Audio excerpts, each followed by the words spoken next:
안녕하세요. 30대 중반의 남자입니다.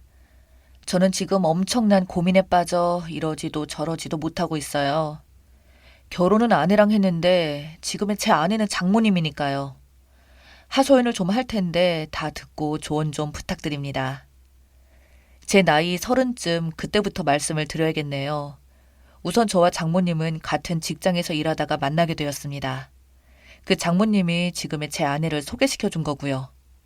당시 직장 동료였던 장모님과 자판기 커피를 한잔하며 가끔 떠들 일이 있었는데 자기한테 정말 이쁜 딸이 있다고 하시면서 돈 많고 착하고 멋진 사람한테 시집 보낼 거라며 자꾸 사진을 자랑하시는 거예요. 그러면서 저보고는 착하고 멋지고 다 좋은데 여기서 총무일을 하고 있는 것을 보니 탈락이라고 하시며 농담처럼 말씀을 하시기에 제가 지금 여기서 일하고 있지만 나중에 어디서 뭘 하고 있을지 모릅니다. 저희 집 그래도 돈 좀 있는 집안인데 아들이 저 하나뿐이라고요 하고 되받아쳤죠.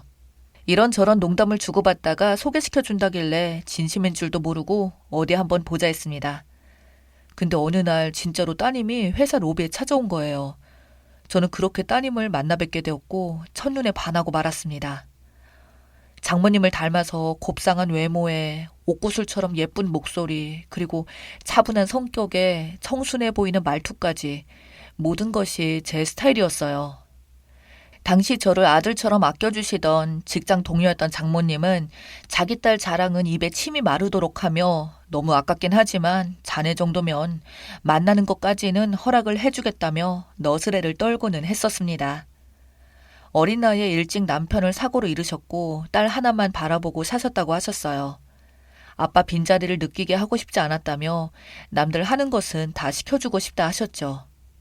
그 때문에 남들보다 2배는 더 열심히 노력했다고 자부를 하시더군요. 그렇게 길러온 딸이 이제 성인이 되었지만 너무 소중하게 키워서인지 딸의 눈을 믿을 수가 없다고 하세요. 딸은 온실 속의 화초처럼 안전지대에서만 자랐기에 남자는 꼭 본인이 봐야 한다고요. 내 눈으로 확인만 하고 건실한 청년이래야만 우리 딸을 만나게 해줄 거라면서 그게 저였다고 말하더라고요. 그때까지는 저도 장모님의 딸 사랑이 얼마나 깊은지, 나중에 나에게 얼마나 큰 스트레스를 줄 것인지를 생각도 하지 못한 채 그저 좋아서 해벌쭉거렸어요. 서기로 만나게 되면서 그녀와 서로를 알아가기 시작했고, 근데 정말 알아가면 알아갈수록 소중하게 키웠다는 것이 실감이 날 만큼 너무 공주 같더군요. 좋은 뜻으로 공주지 사실 할 줄 아는 게 아무것도 없다고 얘기하는 게 그게 맞는 표현이죠. 정말 가벼운 식사 예절만 보더라도 어디 식당에 가면 뭘 먼저 움직이지 않아요. 수저도 앞접시도 다 내어줄 때까지 꼼짝하지 않고 기다리고 있습니다. 뭐 그것은 그럴 수 있다고 생각을 했어요. 남자들이 보통 해주는 거니까. 그런데 정말 모든 걸 다 해줄 때까지 기다리니까 미치겠더라고요. 오빠, 방석 좀 가져다 줘. 오빠, 앞치마 좀 가져다 줘. 오빠, 물 좀 떠와. 심지어는 식당에서 나갈 때 신발을 챙겨주기 전에는 자기 손으로 신발을 꺼내지도 않습니다. 진짜 완전 공주였죠. 처음에는 그런 행동들이 제가 싫어서 저를 그만 만나고 싶다는 그 어떤 신호 같은 것인 줄 알았어요. 그렇게 판단을 해서 연락을 좀 뜸했더니 왜 연락이 줄었냐며 핀잔을 주더라고요. 그때 느꼈죠. 이 사람 이게 본성이다. 근데 참 남자 마음이 다 같은 게 아무리 아무것도 안 하고 공주처럼 굴어도 너무 이쁘고 아름다우니까 그게 다 용서가 되는 거예요. 그래, 내가 다 하면 돼. 이렇게요. 그 후에 연애할 때도 참 놀랄만한 일이 한두 개가 아니었지만 생략하도록 하겠습니다. 정말 할 줄 아는 게 없어도 너무 없는 사람이었고 모든 것을 다 내가 챙겨야 하는 그런 사람이었어요. 요리라고는 라면 끓이는 것밖에 못하는 수준의 그런 사람이었죠. 심지어는 그 라면조차도 가끔 물 양을 못 맞춰서 한강을 만들고는 합니다. 근데 누가 그랬던가요? 사람은 적응을 해나가는 동물이라고. 매일 그런 연애를 하다 보니까 알게 모르게 몸에 익어서 이제는 불편함조차 없어지더군요. 그러다가 사단이 일어난 겁니다. 연애 1년쯤 넘었을 때 일이에요. 장모님은 항상 혼전 순결을 강조하셨지만 젊은 남녀가 사랑하는데 그게 어디 쉬운 일일까요? 머릿속에 수많은 갈등들이 스쳐 지나갔지만 도저히 그것만큼은 따를 수가 없었어요. 당시 여친이 더 날마다 꼬셨었고 저희는 그날 밤 사고를 치고 맙니다. 그래도 1년이나 참아왔는데 저도 나름 노력했지만 결과부터 말씀드리면 단 한 번의 실수로 바로 임신이 되었어요. 경험이 적었던 탓도 있지만 벅찬 감정을 주체 못하고 무리한 순간에 회피를 못했던 것이죠. 억울하기는 하더라고요. 제 친구 얘기를 들어보면 노력을 했는데도 애가 안 들어선다고 난리인데 저희는 진짜 연습 없이 딱 한 번 사랑을 나누었는데 그 한 번에 이 꼴이 되어버렸으니까요. 상황이 이렇게 되니 저는 목을 빼고 기다리는 수밖에 없었습니다. 장모님이 곧 알게 되실 거고 저는 곧 처형을 당할 테죠. 말씀을 드려야 되는데 차마 말 못하고 하루하루 미루다가 용기를 내어 조심스럽게 말씀을 드렸어요. 따님이 제 아이를 임신했다고 정말 죄송하다고 약속을 못 지켜서 화내실 줄 알았던 장모님이 그럼 할 수 없지 뭐 결혼해야지 하시면서 쿨하게 말씀을 하시는 거예요. 저는 생각지도 못하게 그렇게 일사천리로 지금의 장모님과 사위로서의 인연을 맺게 되었고 따님과 결혼을 하게 됩니다. 주변 친구들이 말렸죠. 미녀와 야수 정도까지는 아니지만 너와 살기에는 너무 과분한 여자 아니냐며 어깨를 툭툭 치면서 축하를 참 많이 하더군요. 진짜 그때까지만 해도 내가 세상에서 제일 복받은 사람인 줄 알았고 핑크빛 미래만 꿈꾸며 하루하루 좋은 상상을 하며 침을 질질 흘리며 보냈어요. 쥐꼬리만한 월급으로 그래도 열심히 모았던 돈에 저희 부모님이 돈 좀 보태주셔서 고가의 예식은 아니지만 그래도 나름 멋지게 치르고 신혼여행도 사이판을 다녀왔습니다. 그리고 집은 신혼집을 바로 구해서 들어가 살려고 했지만 장모님의 말씀하시기를 그래도 딸이 임신을 했는데 아무래도 내가 옆에서 도와줘야 할 것 같다 하시면서 모아둔 것도 없으니 우리 집에서 같이 살자고 말씀을 하시는 거예요. 어차피 지금까지 사시던 집도 방이 4개에 화장실이 2개인 집이니까 사는 데는 지장이 없을 거라면서요.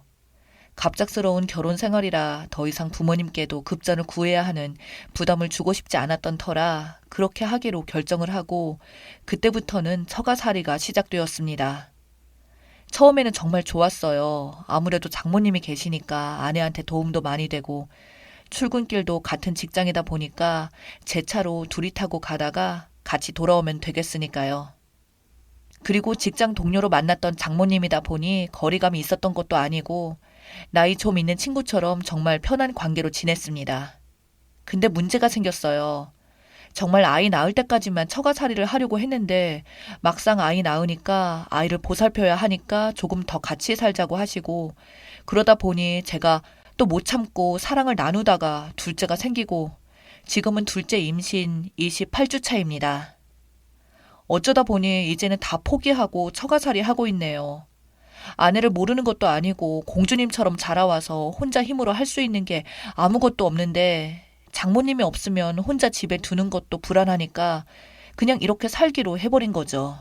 근데 그렇게 몇 년을 같이 살다 보니까 장모님께도 치명적인 단점이 있더라고요. 그것은 바로 딸을 지나치게 끔찍하게 아낀다는 점.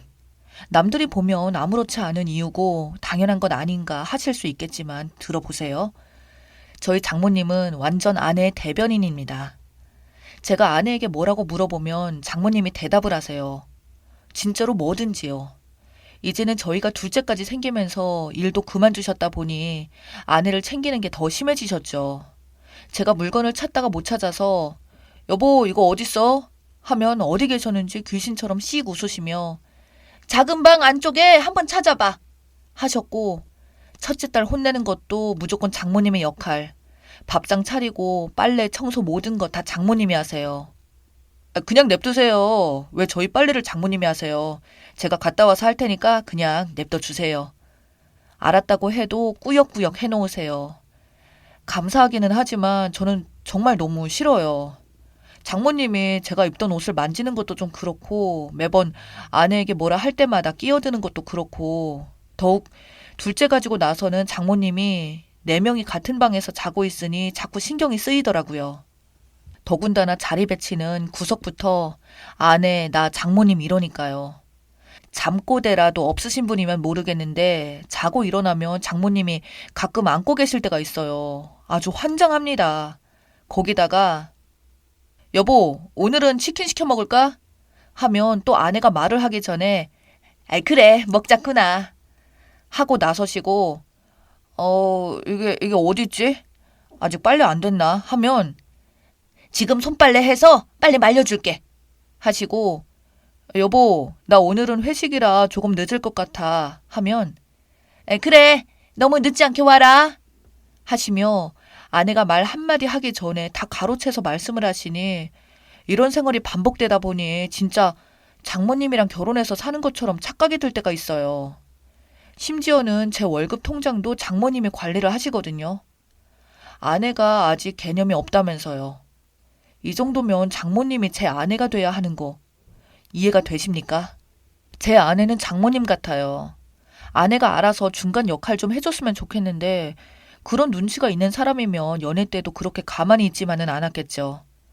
요새 아내는 임신을 했다는 이유로 아무것도 안 하고 누워서 TV만 보고 있습니다. 잔소리는 다 장모님이 하시니까 진짜 답답합니다. 제가 너무 답답해서 아내에게 말을 좀 해보니 둘째 낳고 어린이집 갈 때까지만 참으라고 하더군요. 그때부터는 다 자기가 알아서 하겠다고요. 그래서 더 좀 얘기를 해보려고 하니 눈치 빠른 장모님이 껴드셔서 대화를 방해하세요. 자기 딸 일 안 하나 하는 그런 눈치나 대화를 하면 적극적으로 방어를 해주십니다. 나도 옛날에는 임신하면 아무것도 안 했다고 너도 하지 말라고요. 지금 제가 아내를 꼭 일을 시키겠다고 그런 것은 아니고 이렇게 진지한 얘기조차 매번 방해하시고 잠까지 같은 방에서 지내다 보니까 부부간의 소통이 될 리가 있나요? 관계도 못 가져, 대화도 못 나눠. 이쯤 되니 집안에 몰카가 설치되어 있는 기분으로 삽니다. 조금이라도 아내에게 잔소리를 하려고 하면 어디서 귀 쫑긋 세워 듣고 계실 장모님 때문에 한마디도 못하니까요. 정말 몰래 기회를 내서 아내에게 난 장모님이 내 빨래 하는 것도 싫고 당신이랑 대화할 때마다 자꾸 껴드시는 것도 불편해. 이렇게 얘기를 했어요. 그랬더니 뭘 그런 것 가지고 그러냐고 저를 이상한 사람처럼 보더라고요. 돌아버리는 줄 알았습니다. 그게 아니잖아요. 지금 상황이 사실 말이 길어질까봐 줄인 것인데 말하자면 끝도 없습니다. 한여름에 지나치게 느슨한 옷을 입으시는 것도 불편하고 제 방 정리는 제가 하겠다고 말해도 저 없을 때 청소한다고 여기저기 건드려 놓으시고 제 컴퓨터 맘대로 사용하시고 비번 걸어두면 뭐냐고 계속 물으시고 저도 사위이자 남자인데 제 개인 생활을 너무 신경 안 써주세요. 이런 상황들 아무리 말해도 이해 못하는 아내에게 화가 나지만 그 와중에 둘째까지 낳아 예쁜 얼굴 나름 날씬한 몸에 외모가 사람을 홀린다고 자꾸 용서가 되고 더 얘기도 못하겠네요. 이제는 이 상황으로 계속 살면 정신병원으로 가게 될 것 같은데 어쩌죠? 저 과연 아내와 결혼한 게 맞을까요?